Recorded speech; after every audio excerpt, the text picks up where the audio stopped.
അതെ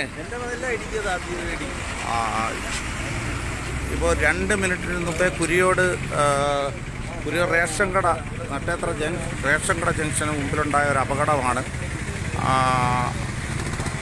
ആളുടെ ഹോസ്പിറ്റലിലേക്ക് കൊണ്ടുപോയിരിക്കുകയാണ്. വലിയ പരിക്കുകളൊട്ടാന്നൊന്നും സ്ഥിരീകരിച്ചിട്ടില്ല. ഒരു 2 മിനിറ്റ് മതിലിൽ ഇടിച്ച് നിൽക്കുകയാണ് ഉണ്ടായത്. നല്ല സ്പീഡിലായിരുന്നു വണ്ടി എന്നാണ് അറിയപ്പെടുന്നത്.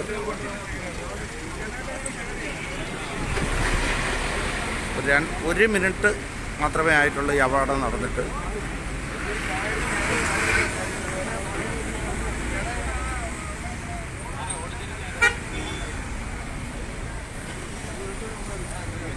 ആയൂർ ചടയമംഗലത്ത് നിന്ന് തിരുവനന്തപുരത്തേക്ക് വരികയായിരുന്ന ഒരു കാറാണ് അപകടത്തിൽപ്പെട്ടിരിക്കുന്നത്.